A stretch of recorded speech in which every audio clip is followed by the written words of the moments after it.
Hey, welcome back. Quick question before we start.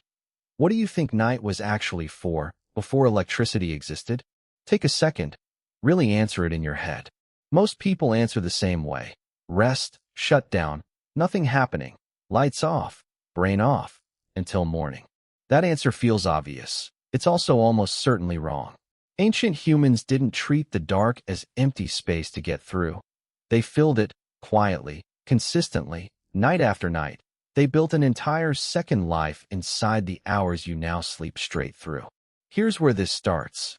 In the early 1990s, a historian named Roger Kirch began noticing something strange while digging through old diaries, court records, and medical texts.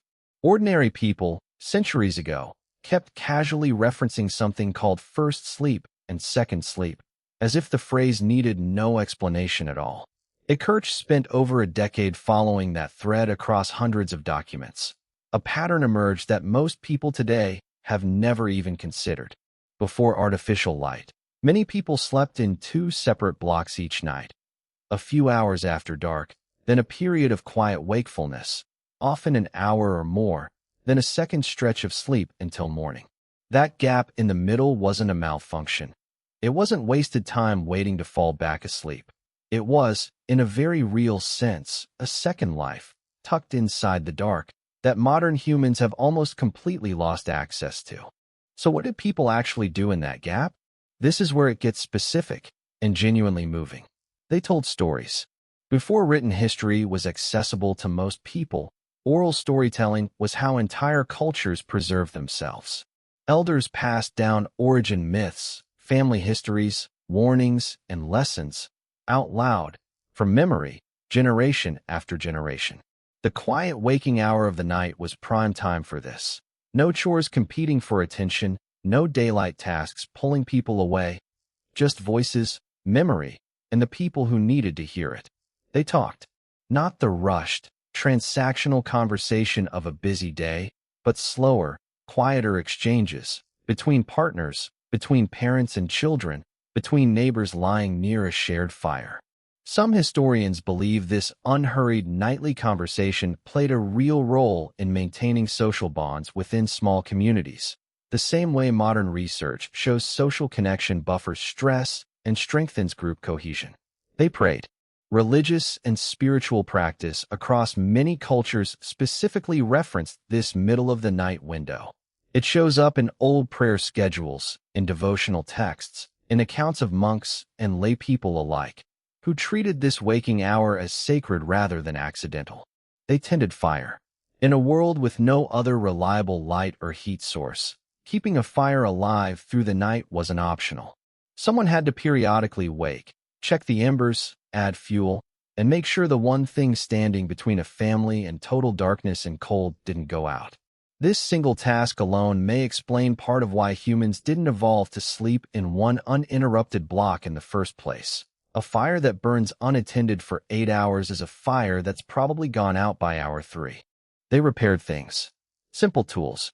Torn clothing. A loose knot. A cracked handle. A worn strap. Tasks too small and too tactile to need daylight. Easily done by feel.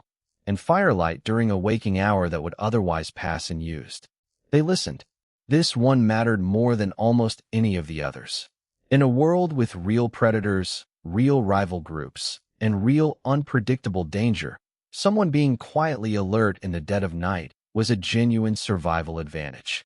A fully unconscious group, all asleep at once, all night, every night, was more vulnerable than a group with staggered wakefulness built into its rhythm.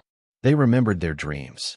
With no screens, no bright light immediately available, and a genuine cultural context that took dreams seriously, that middle-of-the-night gap gave people rare, quiet space to sit with what they'd just experienced, while it was still vivid. Some anthropologists have speculated that this regular, undisturbed contact with dream content shaped early ideas about the subconscious mind, long before psychology existed as a formal field. None of this was treated as extraordinary by the people living it. It wasn't a ritual set apart from ordinary life. It was simply what night looked like, woven into an entirely different relationship with darkness than the one you have now. For a while, this picture seemed fully settled. Then, in the mid-1990s, a psychiatrist named Thomas Ware ran an experiment that echoed Kirch's findings from a completely different angle. Ware placed participants in an environment with 14 hours of darkness a night, no artificial light allowed, closer to a pre-industrial winter night than anything most people experience today. Within about a month, their sleep split into two distinct phases, separated by 1 to 3 hours of calm wakefulness, almost exactly matching the pattern buried in Kirch's centuries-old sources. Two completely different types of evidence, historical and experimental, pointing at the same conclusion. Then, in the 2010s, a sleep researcher named Jerome Siegel complicated the picture further in the best possible way. He studied 3 modern hunter-gatherer and pre-industrial societies still living largely without electricity: the Hadza in Tanzania, the San in Namibia, and the Tsimane in Bolivia. If segmented sleep were truly the universal ancient default, these groups should show it clearly. Mostly, they didn't. Their sleep was largely continuous, shifting with the seasons, but not consistently splitting into the dramatic two-phase pattern found elsewhere.